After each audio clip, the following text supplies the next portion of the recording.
Halo semuanya, selamat datang lagi di bedah materi kita. Nah, kalau kamu sekarang lagi di usia 20-an, mungkin masih kuliah, baru ngerasain dapat gaji pertama, atau lagi sibuk-sibuknya nyari arah hidup, sesi kali ini bener-bener khusus buat kamu. Kita bakal ngebongkar satu topik yang jujur aja sering banget diabaikan karena kedengarannya ngebosenin atau bahkan nakutin. Padahal ini tuh fondasi mutlak buat masa depan kamu, perencanaan keuangan pribadi. Tenang aja, kita bakal ubah topik yang kelihatan rumit ini jadi sesuatu yang masuk akal banget. Dan yang pasti, bisa langsung kamu praktekin hari ini juga.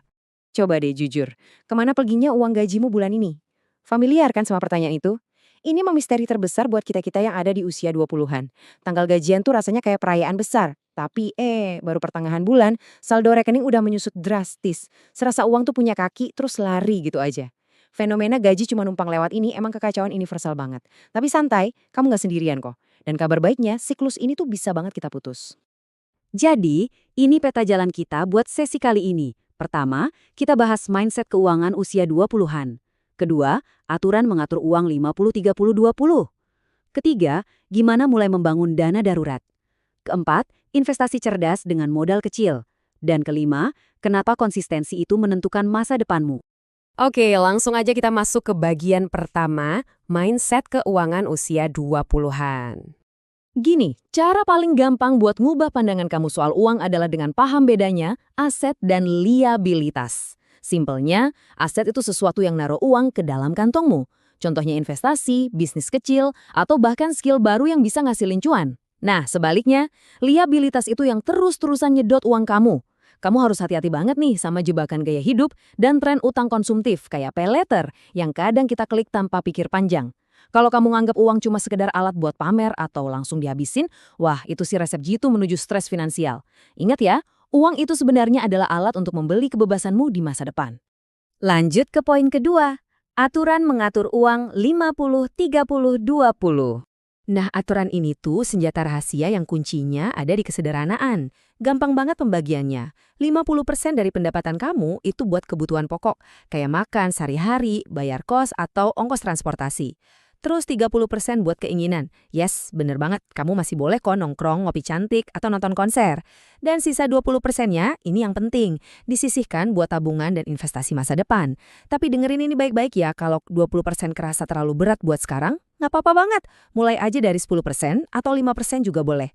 Fokusnya di sini adalah langkah awal menabung yang konsisten. Ngebangun kebiasaan itu jauh-jauh lebih penting daripada ngejar persentase sempurna di awal. Ada pepatah bilang, kaya itu bukan soal berapa banyak yang kamu hasilkan, tapi berapa banyak yang kamu simpan. Ini bener banget. Biasanya nih, pas gaji kita naik, godaan paling gede yang muncul itu lifestyle creep atau inflasi gaya hidup. Gaji naik dikit, tiba-tiba ngerasa HP harus baru, tempat nongkrong harus yang lebih mahal. Padahal nggak ada gunanya gaji kamu naik 2 kali lipat kalau pengeluaranmu ikutan naik 3 kali lipat. Kekayaan sejati itu diukurnya dari selisih antara apa yang kamu hasilin dan apa yang nggak kamu abisin. Masuk ke bagian ketiga, mulai membangun dana darurat. Di tahap ini, poin krusial yang wajib kamu ingat-ingat adalah angka ini, 3-6 bulan.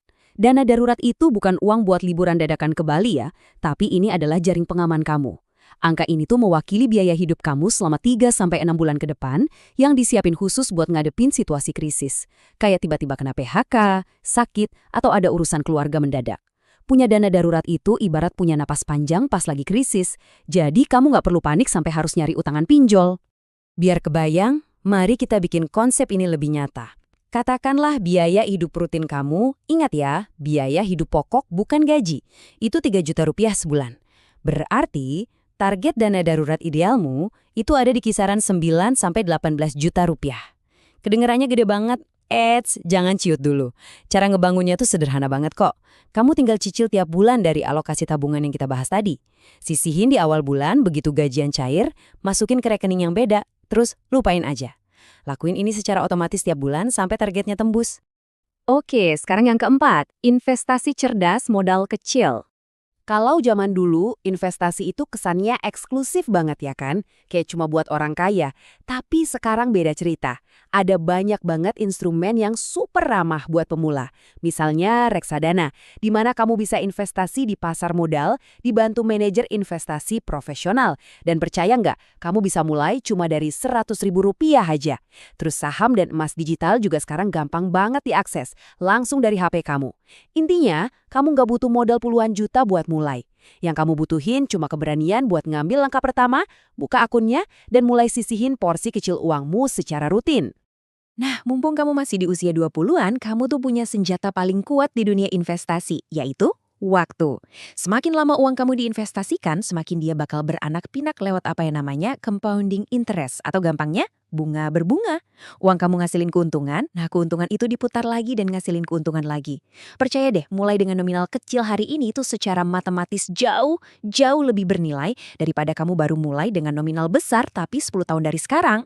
Dan akhirnya, bagian kelima, konsistensi menentukan masa depan. Gini, ngirit atau menghemat uang itu emang penting banget. Tapi ingat, ada batas maksimal seberapa banyak kita bisa ngirit. Sebaliknya, nggak ada batas buat seberapa banyak kita bisa ngehasilin uang. Jadi coba deh belajar skill baru, cari-cari proyek freelance, bangun side hustle, atau perbanyak networking. Di umur 20-an, investasi yang ngasih imbal hasil paling gede itu sebenarnya bukan saham atau emas, tapi investasi ke diri kamu sendiri. Kalau kamu terus ningkatin kapasitasmu, nanti pendapatanmu otomatis bakal ngikutin kok. Sekarang, mari kita bahas satu realitas yang kadang agak pahit tapi penting banget.